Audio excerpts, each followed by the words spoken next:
Hello, an elaborate wave to welcome you. Hello, welcome, willkommen, bienvenue. Leo is here. Thank heavens for that. How are you, Leo? Good week? I'm fine, Daniel. How are you? Oh, I'm terrible. I ran a half marathon, as you well know, yesterday, Yeah. and that was a stupid decision. Um, And how did you but do? I finished. I'm alive, Yeah. and that's all that matters. No other details will be Congratulations. given. Right, let's jump straight into the action. And we thought we'd change things up a little bit by talking about the Premier League first. We never do that. Haha, irony. Yes, let's talk about the Premier League. And first of all, let's talk through some of the results that we had. So, at the start on Saturday, we had Chelsea winning 2-0 at Burnley, a rather underwhelming performance from Chelsea, but a victory nonetheless. Bournemouth came from 2 goals down to draw 2-2 at home against West Ham United. Brighton also came from behind to defeat Brentford 2-1 at home, with Brentford striker Igor Thiago missing a late penalty for a point. Fulham ended their terrible run of results with a 1-0 victory over high-flying Sunderland. Single goal by Raul Jimenez there. Liverpool's terrible form continues with a 3-0 loss at Anfield against Nottingham Forest. Wolves, well, they're doing what Wolves do, completely toothless, against Crystal Palace. Palace who won 2-0 at Molyneux. And the last match on Saturday, Newcastle United defeating Manchester City 2-1. An incredible, really fun match there. And on Sunday, Leeds United 1, Aston Villa 2. Villa coming from a goal down to win that. And where we're going to start, the North London derby. Arsenal 4, Tottenham Hotspur 1. You've put on the program notes that North London is red. I mean, that's kind of an understatement, isn't it? Spurs barely existed in this match, despite the fact they got a goal. Arsenal, as bad as Spurs were, Arsenal were that good. Would that be a fair assessment? Yeah, I never thought Tottenham could dominate Arsenal because they were so down in the game. It was kind of poetic that it was Eberechi Eze who shone in that game because he was trained at Arsenal for 5 years during his childhood. He almost joined Tottenham last summer. Remember, they were talking about a 55 million pounds deal, if I'm correct. And yeah, yesterday he scored that hat trick. He could have scored more, even. Yeah, yeah. It And was a hell of a performance. Sorry to jump in, but like a hell of a yeah, performance by. But also we should say not only did he train at Arsenal, but he is an Arsenal fan, so quite a special moment for him. yeah, of course. And when you know what the North London derbies means for the Arsenal and Tottenham fans, it's obviously impressive to play that kind of game. And it was his first North London derby, so I think there was an emotional aspect that he perfectly endured. So 10 out of 10 performance from Eze. Absolutely. Speaking of Spurs now, a lot of criticism has been aimed at Thomas Frank. In recent weeks, it seems like the Spurs fans haven't quite warmed to him yet, and that kind of goes hand in hand with Tottenham's inability to be creative and to create chances. And in fact, was it they recently posted the lowest recorded XG in the Premier League era. But they've beaten their own record. I think it was 0.07 against Arsenal. It seemed like it was just the wrong. Was it the wrong tactics? Was it the wrong lineup? Nothing seemed to work for Spurs today. Yesterday, rather. Yeah, but to be honest, I don't really think it was due to the tactics, to the system, or whatever, because Arsenal were just so dominant against them. And just to recall, they are playing without Gyökeres, without Odegaard, without Kai Havertz. So they are just they were just the best team yesterday.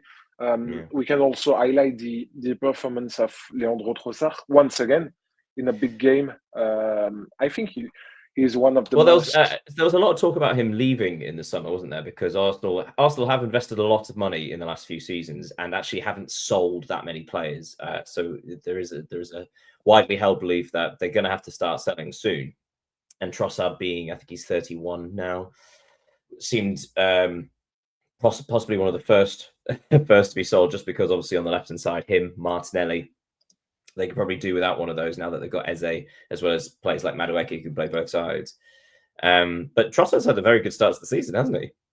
Yeah, and I think he's a really reliable player for Arsenal since his signing.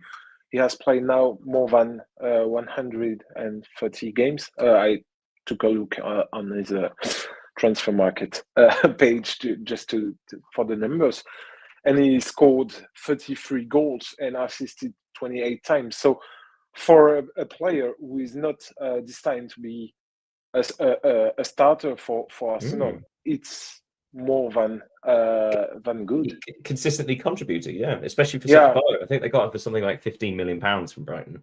yeah, and in decisive moments and decisive games, because he not only score against the promoted teams, but he usually score in big games. So good investment. And the fact he contributes goals and assists as well is quite interesting. Yeah. Coming up that left hand side.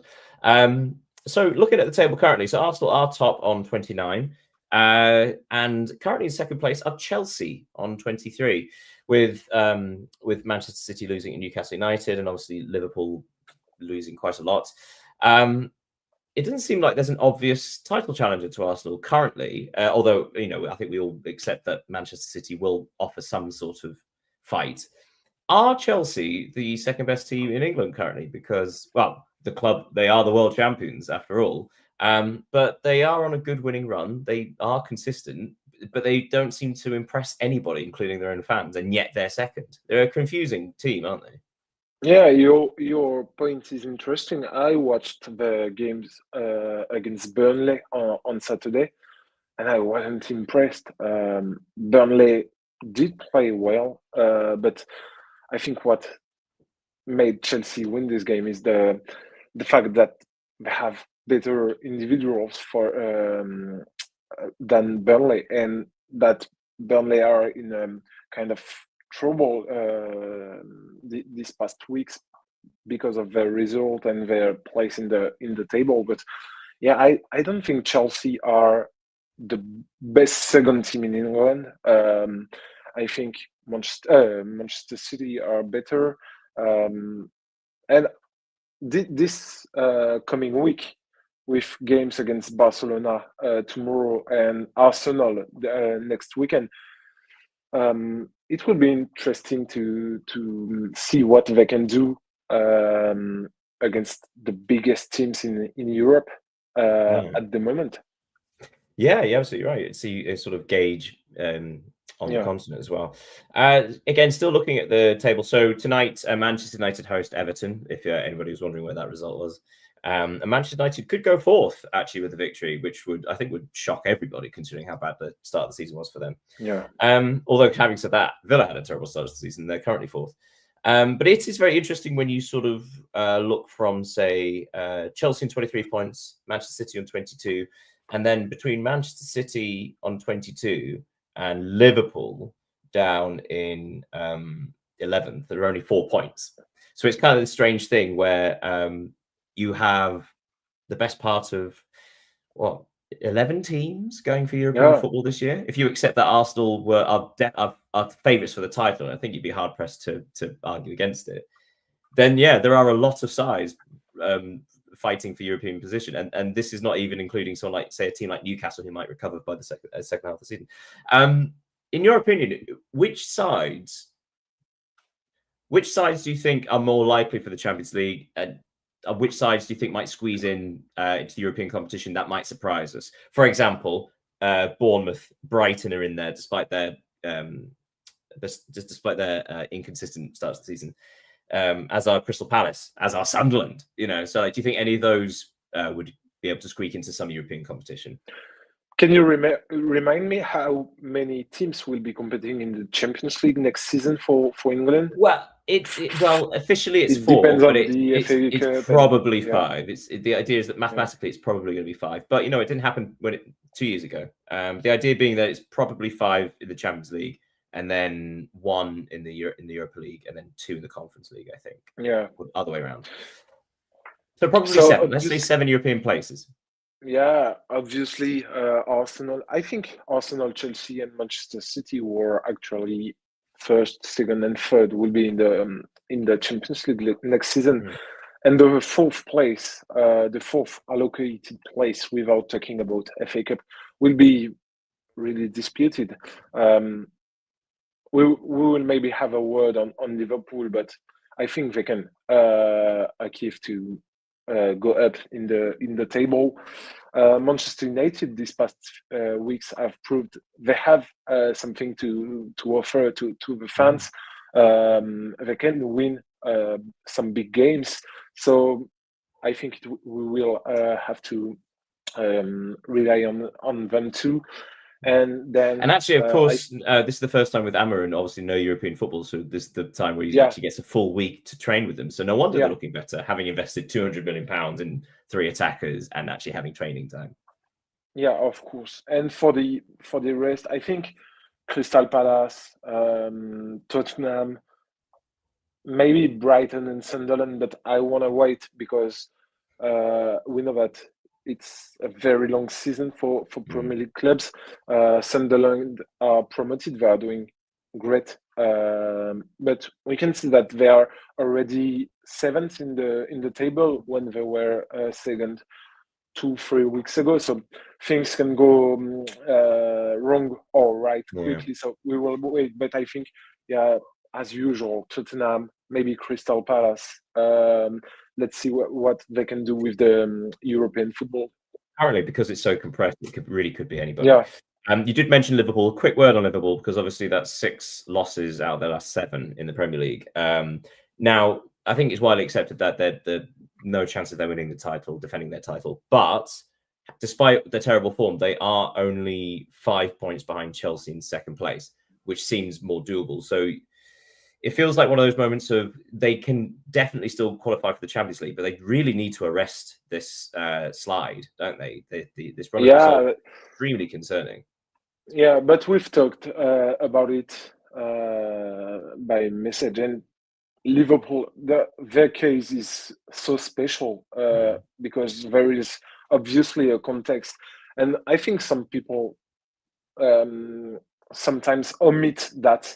When you hear, I don't know if you have heard for the viewers, because I know you did, Daniel, but heard about what, sorry, I forgot his name, Andrew Robertson said after the Scotland qualification to World Cup.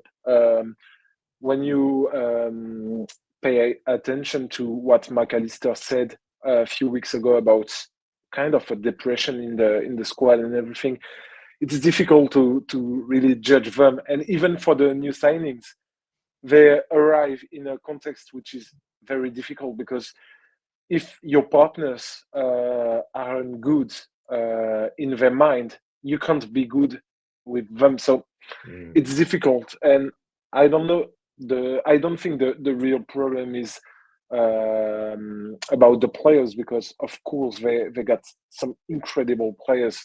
And even if we can talk about some individual misperformances, I can think about, for example, Ibrahima Konate, who is having some troubles this season, but it's so difficult to judge them only on a sportive aspect.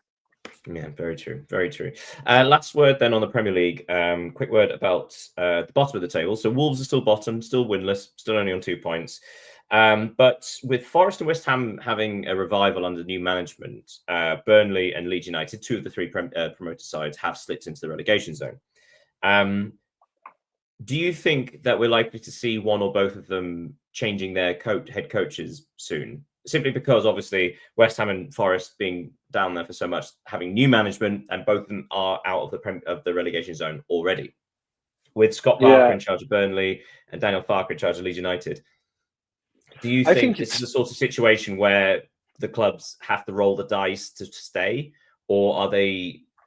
I don't know. Are they being more pragmatic? Because, for example, like Wolverhampton Wanderers, the hiring of Rob Edwards. So the story goes is that they were discussing next year in the Championship as opposed to as a real prospect of staying in the Premier League. So that's kind of what I mean. So, like, do you think the clubs will roll the dice in order to stay in the Premier League as opposed to planning for the future? If that makes sense. yeah, I think they will get some credits because if you just look at the table, they are not far behind Nottingham Forest, West Ham.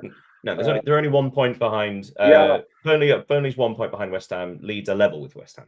yeah, and I think talking about Leeds, I took a look at their schedule, and I think it's more manageable than Leeds United's because they will play against Manchester City, they will play against Liverpool, and they will play against Yes, of course. Forgot about one that. of a powerhouse.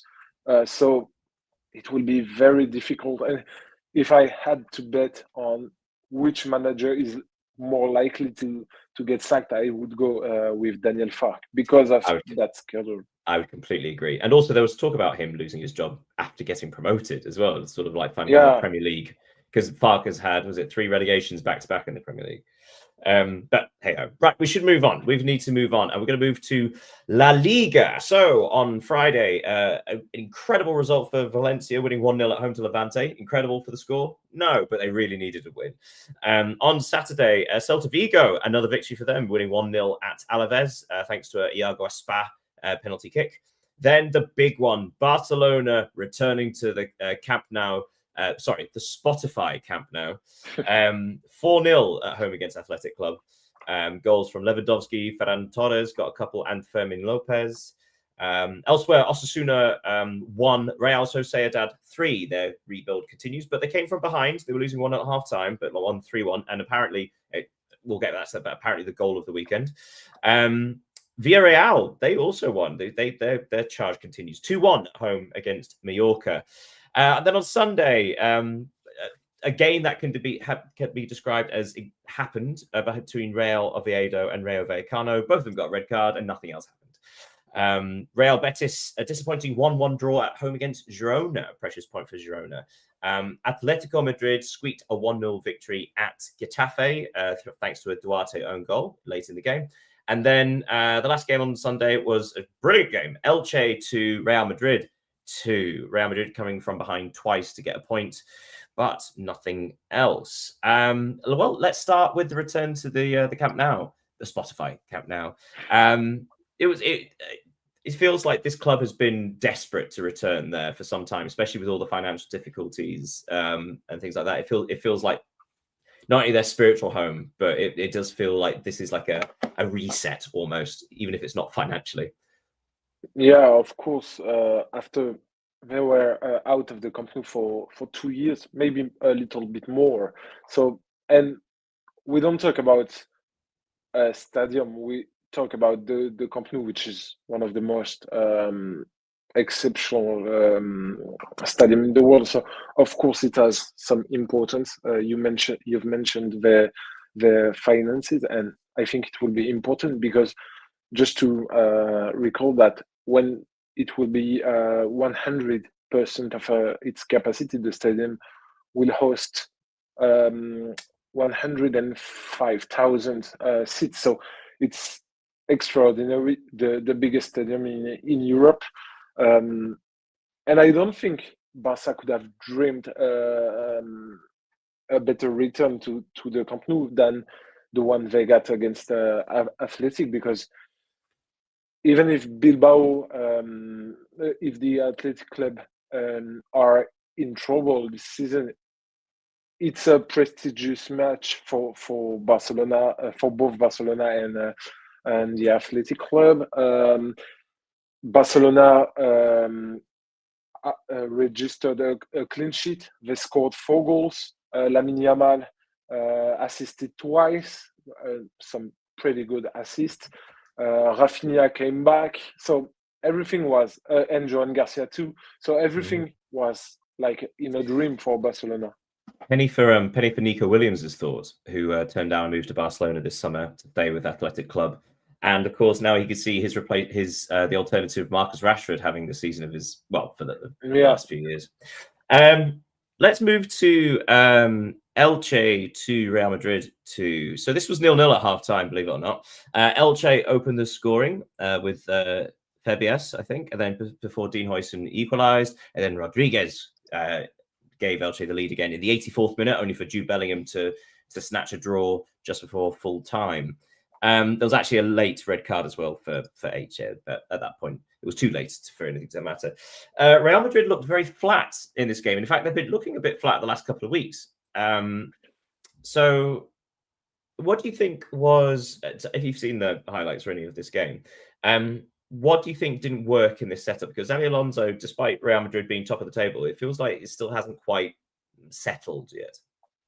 Yeah, the thing is, firstly, I think Real Madrid are, I will not say lucky, but they are fortunate to have drawn this game, because when you look at the goals, it's kind of strange. Jude Bellingham assisted with his arm, and there were no VAR. Vinicius Junior had not a kick. I don't know the English word for this part of the leg, but on Iñaki Peña, and he was bleeding, and once again the VAR didn't get involved. So there are some game facts that was made Real Madrid happy about the result. Credit to Elche, because they had a really interesting game. I noted the performance of, sorry for the pronunciation, the defender centre-back Affengruber, who has been impressive. And the fact is that we see that when Kylian Mbappe doesn't score for Madrid, Madrid struggles to score and struggles to win. Because it's quite comparable to Manchester City situation. Yeah. This is the problem of being dependent of your striker, but I think Manchester City squad is more talented than Real Madrid's one, so they have different options to score. When you look at the form of Rodrigo, who hasn't scored since I don't know when, Vinicius Junior has doing a difficult start to the season. So there are a lot of things which are difficult for Real Madrid and Xabi Alonso to deal with. So looking at the top of the table, Real Madrid on 32 points, Barcelona on 31, Villarreal on 29, so within a win of Real Madrid, although obviously goal difference keeps them apart, and Atletico on 28. So Atletico have currently have the longest unbeaten streak in La Liga with 12 matches. Strange question, potentially, considering how bad the start of the season was and all the rumours of Simeone's departure and things. Are Atletico in this title race? Because they're only 4 points behind Real, 12 matches unbeaten, and in this run, they have beaten Villarreal and Real Madrid.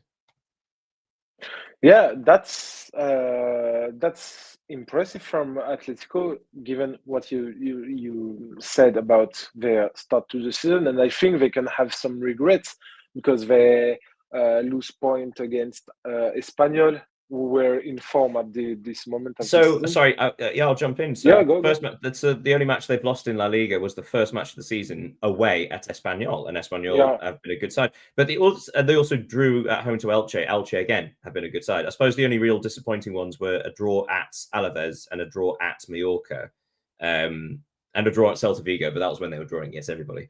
But like I say, there were victories against Villarreal, against Real Madrid, against Real Betis.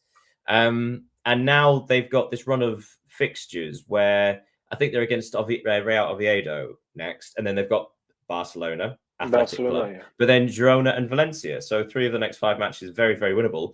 But also might be an interesting litmus test against Barcelona to see, actually, are Atletico the real deal? Because if they get a result against Barcelona, then they are still within touching distance. Yeah, and I think they got the squad depth necessary to, I don't know, to win the title, but to be in that on the podium with just 1 point, 2 points, maybe 3 points behind the two big teams. So maybe if, because you've mentioned it, they beat Real Madrid 5-2 at home in the Derby de Madrid, and they were impressive this day. But we all know that Atletico can be, they are not reliable on a series of 20, 25 games. They can lose points, they can drop points on against weaker teams. And Well, you make a so very good it will point be there, but I difficult. suppose the counter argument would be normally Barcelona and Real Madrid don't do that, but they are this year. It seems like the levels of Barcelona and Real Madrid have dropped from last year. So it Yeah, does feel like actually, yes, Atletico are dropping points here and there, but so are the big two. So are Barcelona, so are Real Madrid. yeah, we will for Barcelona. I just want to see what the return of their injured players, because not having your 60 goal and assist player and captain Rafinha is obviously a miss. Your number one goalkeeper with Joan Garcia having missed 2 months, 1 month and a half of the season. Pedri also, you don't have Gavi. So when all these players will come back to Barcelona, I just want, I'm just eager to see what it will be for them. Okay, well let's park La Liga there and travel over to Italia, Serie A. So on Saturday, you had the most un-Italian match in the history of the world. Cagliari 3, Genoa 3. Fantastic match. A real desperation relegation scrap. Udinese, impressive Udinese usually, but they lost at home to the even more impressive Bologna 3-0. It was 0-0 at halftime. Bologna found 3 second half goals. Precious point for Fiorentina in the new manager derby as they drew 1-1 with Juventus. Terrible match. There were only 6 shots on target combined. Defending champions Napoli defeated Atalanta 3-1. 3 first half goals via David Neres and Noah Lang. Then on Sunday, Hellas Verona lost at home to Parma 2-1. Cremonese lost at home to Roma, who won 3-1. And Evan Ferguson got his first goal of the campaign for them. Lazio beat Lecce 2-0 at home. And then the Milan derby, Inter 0, AC Milan 1. So a couple of things with this. First of all, you're watching the Milan derby. Can you give your sort of how did AC Milan win this? Because it has to be said, Inter looked the far better team and statistically were the better team. And yet AC Milan got the victory. Inter couldn't find the goal. Yeah, I think Inter missed a great opportunity to take the lead in the standings. In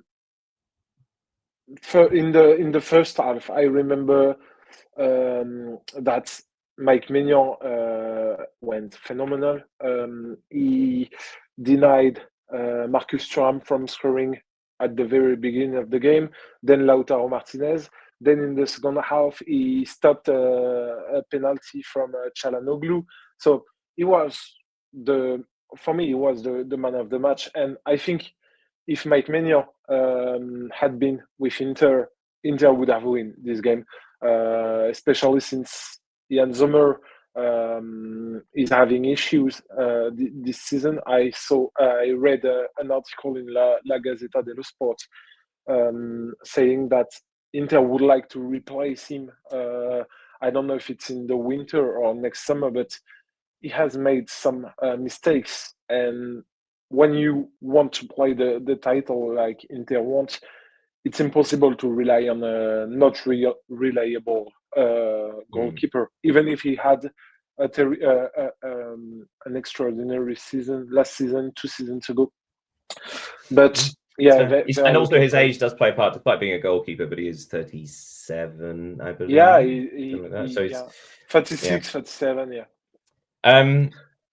Yeah, okay, and also credit to AC Milan, who have had a bit of a patchy form of late. So the fact that they managed to raise the game to their the Yeah, and fiercest rivals. Pulisic scored the only goal of the Mm, match on his return to the pitch because he was injured. So yeah. So good. AC Milan are currently second in Serie A. Inter are fourth. So let's talk about the league leaders. New leaders in Roma. One of the questions I think I sent you before the program notes. When are Roma fans allowed to get excited? Because they don't seem to be dropping. Yeah, of course. And the biggest achievement is that they are doing what they are doing without real attackers, and it's kind of impressive. You've mentioned Evan Ferguson scored a goal on his return. He hadn't Mhm. played for 1 month, but um, at the start of the game, it was a midfielder who were like a number 9. So Claudio Ranieri is doing amazing things with this. Not This no, this not Ranieri, no. It's Gasperini, isn't it? Gasperini. Oh, sorry, Ranieri was But the it's last. interesting. It is Yeah, interesting because if you go back to, I think it was last month was the anniversary of Ranieri's return to Roma, because at that point Roma had already got through 2 managers and it was all going terribly, terribly. yeah. So it has to be said, in the last 12 months, I think Roma have been the best side in Italy over a 12-month period. So and that is also Ranieri had a terrific end to the season last year, and that's carried on with Gasperini, with Ranieri now in a more director role. But suddenly, out of basically nowhere, Roma seem to have got a lot of choices right with their leadership. Yeah, yeah, and it pays off, as we can see in the standings. Against Cremonese, they scored 3 goals for the first time this season. So without strikers, it's something good for them. Mm. They are not the best. The best. They don't have the goal difference for them, but it's interesting to see they are capable of scoring goals. And Mm. moreover, they have an extraordinary defense. They have only allowed 6 goals against them. And I think in Italy, the land of Catenaccio, even if it's not the same than in the 80s and 90s, and even Yeah, yeah. in the 2000s, Mhm. yeah, it's obviously interesting. So we've got Roma on 27, AC Milan on 25, Napoli on 25, Inter on 24, and Bologna on 24. So Bologna seem to have crept up on everybody because after a very, very successful season a couple of years ago, they then dropped off a bit last year. But they haven't gone away. They're still there. And actually, they seem to have really revitalized themselves. So you've got 5 teams all within 5 points of each other. Is Serie A still living up to its billing as the most unpredictable league in Europe? Yeah, it's as you said, they have a lot of teams that can compete for the title, including Bologna. What Vincenzo Italiano has been doing is terrific. He's maybe one of the most underrated coach in Europe right now because before doing great things at Bologna, he did with Fiorentina. Um, and we can see that his work is paying off, even if Bologna lost important players, as we said a few weeks ago, Dan Endoy, notably.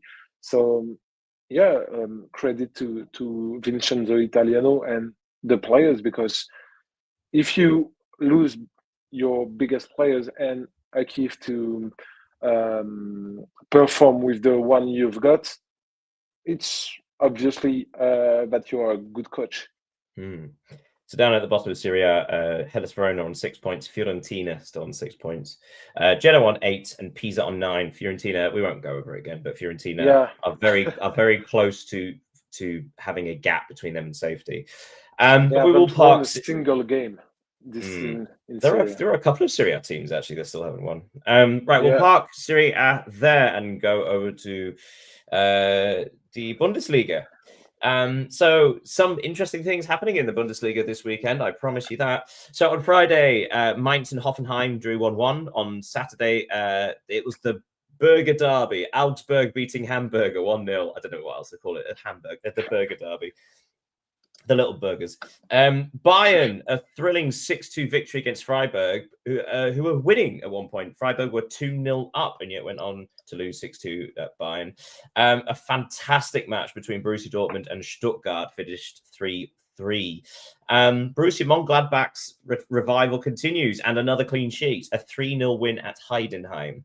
Wolfsburg are still in a perilous position as they lost 3-1 at home to Bayer Leverkusen. Possibly the match of the weekend, Eintracht Frankfurt winning 4-3 at Köln. And then on Sunday, RB Leipzig with a routine 2-0 victory over Werder Bremen. And then St. Pauli 0, Union Berlin 1. I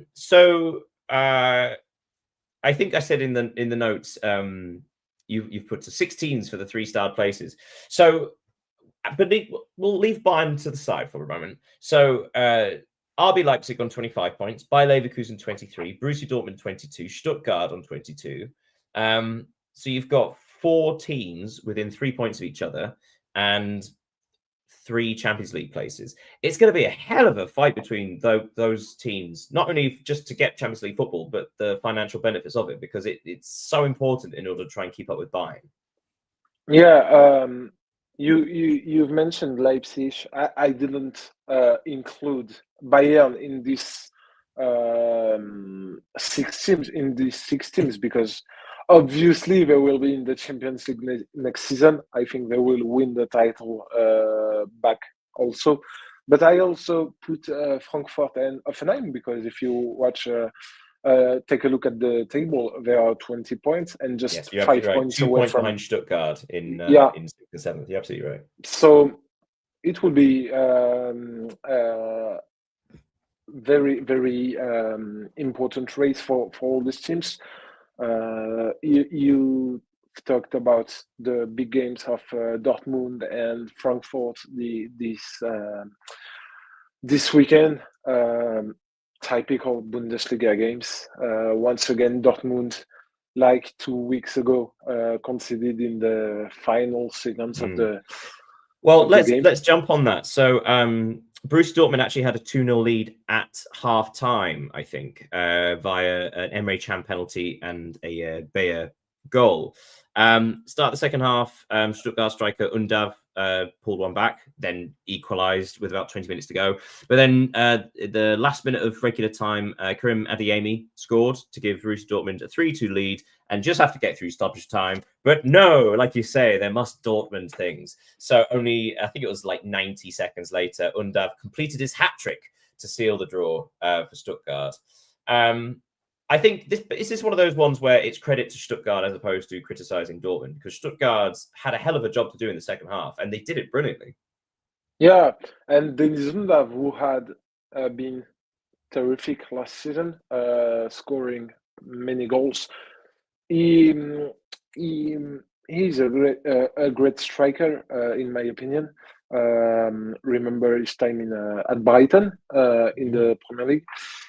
He's been very good since his arrival to Stuttgart, and Stuttgart had been a good team even last season. With 2 seasons ago, remember the Serhou Guirassy season. Maybe I think he finished top of the league goal scorer. I think you're right. Yeah. Yeah, with 23 or between 23 and 27 goals. So they were playing championship football. So the thing Stuttgart are doing since 3-4 years has been very interesting. And yeah, but Dortmund, this is a strange team because they have only lost 1 game this season and they just drew too much. They are 4th in the league, and if they were just paying more attention to the end of their games, they could be second of the league. Just a Yeah, it few would be points. interesting. Sorry to interrupt. It would be interesting to see the statistics about goals conceded in the last 10 minutes and see what that'd be worth points wise. Yeah. Sorry, I don't have this one. Let's look at Bayern because they did go 2-0 down through Suzuki and Menzambi for Freiburg. But they managed to pull it back to 2-2 by half-time. Another goal for the teenage Leonard Kahl and Michael Elise. And then in the second half, Elise ran riot with a hat-trick of assists. One for Upamecano, one for Harry Kane, one for Nicholas Jackson. And do you know what? I've lost whoever the other scorer was. I think it might have been, was it Elise again? Anyway, the 6-2 to Bayern. Upamecano scored one. Leonard Kahl, Kane Elise. scored. I've got Upamecano, Kane, Jackson. Some must have scored twice. I just didn't realise. But yeah, so a couple of questions for Bayern. First of all, this is what I said to you when we were chatting. When do we start taking Lennart Kahl seriously? Because it seems that Bayern have slowly introduced him this season, and actually, have played it down very well. Sort of like just sort of saying he's here for the experience and so on and so on. Because obviously he wouldn't be playing if Musiala was fit, but also he looks the part, doesn't he? Yeah. I don't watch every Bayern game, but when I do, what I really notice about Lennart Kahl is the way he moves between the lines and with the ball, because the ball is like, of course, it's not the same player as Lionel Messi, but it's the kind of players when they get the ball on the feet, it's like they are glued to it. So I really like this kind of player. He's small. I don't know his size, but he's small. Although we should point out again, he is only 17, so he's got another like 5 years of growth left. Yeah, and playing at Bayern Munich at 17, it says something about the quality of a player. And now that Luis Diaz has been suspended for 3 games in the Champions League after his of course, yeah, it was extended, wasn't it? Sorry? Yeah, I forgot he got given a 3-match ban for the I saw that for the horrible challenge on Hakimi. Yeah, so I think Lennart Kahl will have more playing time even in the Champions League. So it's important for a young player, and it says a lot about how Vincent Kompany perceives him and how a good player he is. Well, let's just before we move on from the Bundesliga, just a quick look at the bottom. Heidenheim are bottom on 5, Mainz on 6, St. Pauli have slipped in on 7, but Wolfsburg just teetering above the relegation playoff spot with 8 points. Final stop in France, shall we? Yeah, I think so. Okay, Ligue 1. An incredible match to start off the fixtures. Nice 1, Marseille 5. Goals from Aubameyang, as well as a couple of assists, a couple of goals from Greenwood, Timothy Ware. On Saturday, Lens continued their fantastic form with a 1-0 victory over Strasbourg. Also, a couple of red cards in that game as well. Rennes had defeated Monaco 4-1, which officially makes Monaco the most irritating team in Europe. And again, we spoke at length about that. Paris Saint-Germain doing what Paris Saint-Germain do. 3-0 victory at home against Le Havre. Then on Sunday, Auxerre 0, Lyon 0. Team at the bottom of Ligue 1. Can Lyon beat them? No, they can't. Their form also continues. Brest with a fantastic victory over Metz. Metz's fantastic form comes to an end. Brest with a penalty in the 10th minute of stoppage time, winning against Metz. Well, late Brest is still better than no Brest. Okay, so Nantes 1, Lorient 1.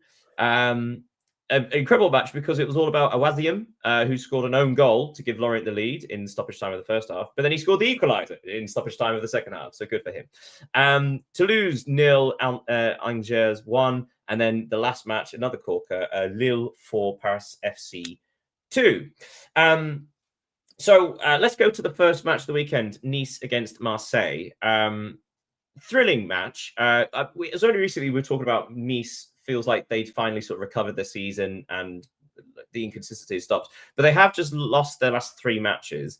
Marseille, on the other hand, are running riot. Are they, considering obviously it's not fun to watch Lyon at the minute, are Marseille the most fun team to watch in France right now? I think it is, to be honest. They have a great squad. They reinforced it last summer with great addition. We obviously Pierre-Emerick Aubameyang, who has been playing in Marseille 2 seasons ago. Igor Paixão, who scored against Nice. Even if he needs to adapt to Ligue 1, but also Benjamin Pavard, Naïef Aguerd. So some experienced player, international players too. So very interesting. They are. I think the thing is when you take a look at the table in France, the fact that PSG, Marseille, and Lens are the first three teams in the table, it's quite logical on what we see each weekend. They are the three best teams in the country for now. And so, well, to support you with some numbers. So Paris Saint-Germain are top on 30 points. Marseille are second on 28, and Lens have 28 as well. But it has to be said, Paris Saint-Germain and Lens have joint best defense, which is so very different to Marseille, who seem to be just outscoring everybody. But Paris Saint-Germain have conceded 11, Lens have conceded 11. In fact, Marseille have only conceded 12. So this is no fluke by Marseille. They are just genuinely outscoring every opponent. Sorry, and it's not just attack. It's like their defense is equal to Paris Saint-Germain and Lens, basically. Yeah, for example, Benjamin Pavard, before the international break, had some troubles with his defense, and he scored own goals. He conceded a red card, but now he seems to be adapted and very well adapted. Also, Arthur Vermeeren, who were just playing in the Champions League, is now a starter in Ligue 1. Maybe we will wait to see when Pierre-Emile Højbjerg will play, because he was playing in the with Denmark and the Scotland game, which was full of emotions for Denmark players, of course. So they have a really great squad. They got the top scorer in Ligue 1 with Mason Greenwood. Even if I don't really want to talk about him, he's of course the Ligue 1 top scorer for now. So they have everything it takes to compete with PSG, with this PSG, because of course Paris' lack of players, especially attacking players. So we will see when they will all come back. But Marseille are doing great. So it does look like a proper three-way battle for the French title, which is fantastic. Let's just look slightly below them. So there is a gap of 5 points between Lens and Lille in fourth. So Lille on 23, Strasbourg on 22, Rennes are on 21. They've had a great turn of form. They've just won their last 3 matches and rocketed up the table. But I want to focus on the teams in 7th and 8th, which are Lyon and Monaco, because it was only about 3 or 4 weeks ago that we had like a 5-6 team title race, and they were all on level points. And yet in the last few weeks, Lyon and Monaco's form has completely disintegrated. So Monaco, like I said, losing the last 3, and in quite embarrassing fashion in a couple of them. There seems to be quite poor disciplinary record as well, because who was it? Zakaria got sent off against Rennes, didn't he? So it was 2-0 to Rennes. Zakaria got sent off, and then it was 4-0 before Monaco got a consolation goal late in the game. Monaco seem a little bit, like I say, it seems like they lack discipline. Would that be fair to say? We'll come on to Lyon shortly, but for Monaco, would it be fair to say it's as simple as sort of the steel, the determination, the mentality of the team? Yeah, the first thing about Monaco I want to highlight, because it is maybe one of the moments of the season in France, is that Paul Pogba finally played a game for 2 years after his doping suspension. So he has been back on the pitch against Rennes when Monaco were trailing 4-0. And his first steps in Ligue 1, because he never played in Ligue 1 before. I completely forgot about that, of course. Yeah, because he was trained at Le Havre, and then he went to Manchester United when he was 16, and then Juventus, Manchester Juventus, United, Juventus. So he was making his debut in Ligue 1 at he's 32 now. So it is the big point. But yeah, to talk about Monaco, their defensive lineup is terrible. They got a lot of missing players on injuries. But they are now the third worst defense in Liga, which is terrible because the only teams to have conceded more are Metz. We've talked about them during the past weeks. Conceded goals and goals and goals and never win. And Lorient is the second. So two promoted teams. And for Monaco, who is one of the wealthiest in the league, it's impossible to have these players, this lineup, because Eric Dyer is injured. Mohamed Salissou, the former Southampton player, is also the only true centre back. Sebastian Pocognoli put in the lineup against Rennes was Thilo Kehrer, the previous PSG and Schalke player. So it says a lot about their difficulties. And their offensive player can't score. Yeah, also, their midfielders have difficulties. So there is a general context which makes things really difficult for. So then, a word on your beloved Lyon. So I mean, the thing is, they've only lost one match in the last 4 games, but the other, so they've not won in 4 games. It's been draw, loss, draw. So they've only got 3 points out of a possible 12, which isn't the worst thing in the world. But they have played against, is it 2 or 3 of the bottom 4? Yeah, we've played against Auxerre this weekend, Paris 2 weeks ago. So now, serious question. I know this sounds like a bit of a joke, but it is serious. I can't help but notice that does coincide with Paulo Fonseca's return to the touchline. Was it working better without him? He is not yet on the touchline. He will. Oh, is he not? Sorry, I thought he came back a few weeks ago. Yeah, no, he will be next week or. Okay, then that's a moot point. But he is in the Europa League, so. Okay, but no, the thing is that. But okay, well then on a serious note, have Lyon sort of run out of ideas, because it does feel like they just can't score really. I mean, like they've not been great defensively, but they've been poor offensively. No, the thing is that if you have followed Lyon, their start to the season, they have been great. They won against Marseille, they won against Lens, they won against Lille. But it was then first difficult and kind of lucky, because Lyon had big problems this summer. They practically get relegated to League 2. They didn't recruit a lot this summer. They have a lot of injured players, especially forward Malik Fofana, Ernest Nouamar.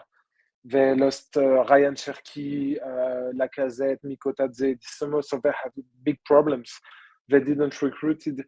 They want Hendrik in the winter, but yeah, it's a miracle that Lyon managed to win these games early this season.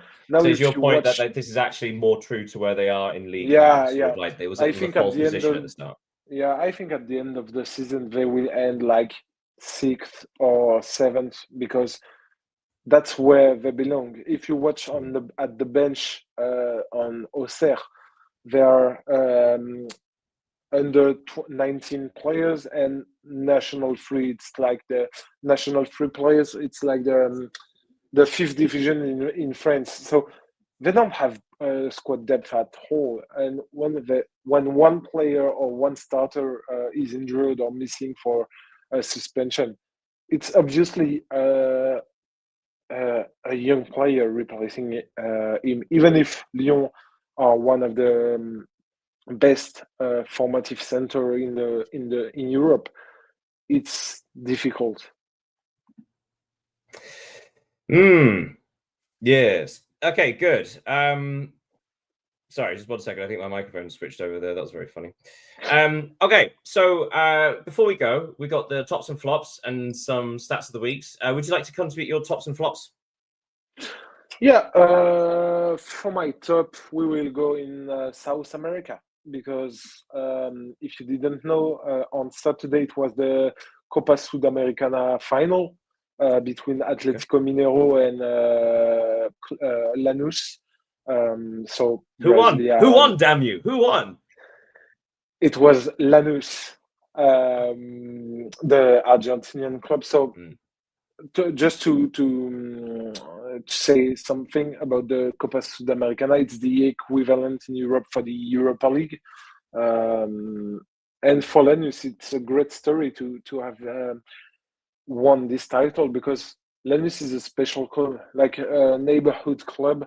They are located in the suburbs of Buenos Aires, so the capital of Argentina.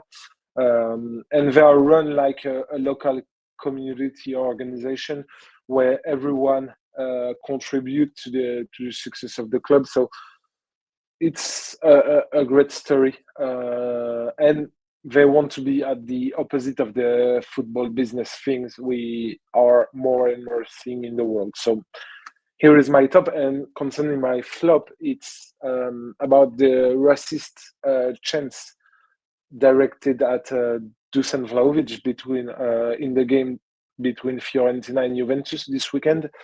As usual, I want to say Dusan Vlahovic played for Fiorentina for 4 years between 2018 and 2022.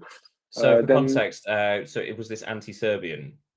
Yeah, and each time he goes back to Fiorentina, he's the victim of racist chants. So it is obviously my flop of the week and of the weekend. Do you have some? Well, I was going to say, actually, that's quite a serious point. So maybe we should leave that as the only flop, just as a sort of general. No, thank you very much. I'm going to combine my top though. So I'm going to say a word on Frank Lampard, former England sensation, England and Chelsea sensation, winners of the Champions League and so on, who is now in charge of Coventry City, and they are by far the best team in the Championship. It is astonishing the return to form under Frank Lampard. They have been brilliant, like utterly brilliant. But I'm actually going to combine a top with a stat. So, so my stat of the week, and then I've got a quiz question for you afterwards before we finish. My stat of the week and top, I'm going to say Callum Wilson. Because when Callum Wilson went to West Ham United, a lot of West Ham United fans weren't that happy because, one, he barely played a match last season because he's always injured. And secondly, he basically insulted West Ham United in a podcast with Mikel Antonio. But anyway, so this was a brilliant stat that I heard early today, which was Callum Wilson became the only known person since data was collected, only known player to have scored 2 goals and completed not a single successful pass. What's that statistic? So it's zero, just no pass completion at all, but 2 goals.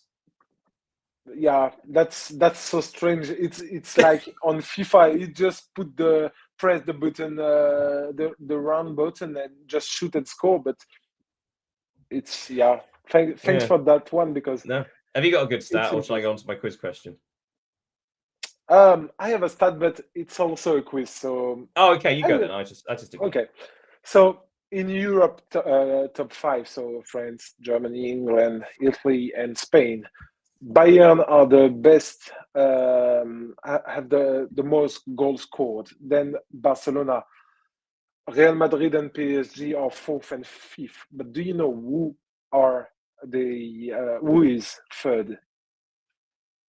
Sorry, would you mind repeating that? Comically, my AirPod jumped onto my watch. Okay. Currently doing a work. But Bayern and Barca are 1st and 2nd best.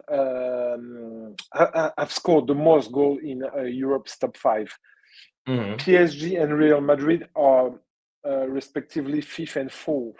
But do you know who is the 3rd best attacking team in Europe at the moment. When you say attacking team at the moment, what do you mean? What's the period of time? The team who has scored the most goals This season or 2025? Yeah, this season. Okay, this season. Well, comically, this was going to be a similar question to what I was going to ask you, which was going to be No way. the top three top goal scoring clubs across 2025, the entirety of 2025. Number one was Bayern. Number two was Barca. Number three was, say it with me, Marseille. So we have the same answer. It's and for the viewers, we can assure you we didn't talk about that stat of the week. No. But also, that is quite a fun one, though. Sort of the idea that Marseille have actually scored more goals across the entire of 2025 than Paris Saint-Germain and Real Madrid. I didn't have that stat. I have another one last for I saw during the Derby della Madonnina yesterday. Christian Pulisic over the last 3 seasons in Italy in Serie A, he's the player with the most goal involvement in Serie A with Lautaro Martinez. So that's I don't think a lot of people would have bet.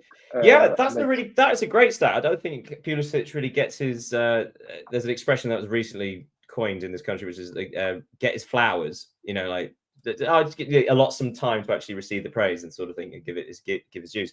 But yeah, I think Pulisic is sort of loved by AC Milan fans, but not sort of recognized around the rest of Europe. It seems like he's always been just outside of the elite player status, but. Yeah, he's been one of the best players in Italy ever since he moved there. Yeah, of course. And after his spell at Chelsea, I didn't think he could have reached that level of performance. So great. But he is a brilliant technical player. Sorry, I got one final stat. Go on. Then. I saw yesterday, and it's in MLS, and of course, it's the GOAT of the GOATs. Naming Lionel Messi, of course. Inter Miami have scored 25 goals in their last 7 matches. 22 of them are from Lionel Messi. So goals or assists. That's ridiculous. But again, that's understandable when you've got the best. Like we were just saying with Manchester City and Real Madrid, if you've got the best striker in the world, just get the ball to them and let them score. If you have Leo Messi on your team, give the ball to Messi. And also, actually, before we go, because we mentioned Messi, and we're not allowed to mention Messi without mentioning Cristiano Ronaldo. Credit to Cristiano Ronaldo, who just scored an overhead kick at the age of 40. Right. Okay. So thank you so much for joining us, everybody. Obviously, apologies for not being here last week, but it was the international break and we don't care. But we will see you next week and it'll be fun. Thank you so much for joining me, Leo. Thank you, Daniel. Thank you, everyone. Thank you so much for watching, and we'll see you next time with more of this nonsense. Until then, have a great week. Yeah. Goodbye, Daniel. Thank you.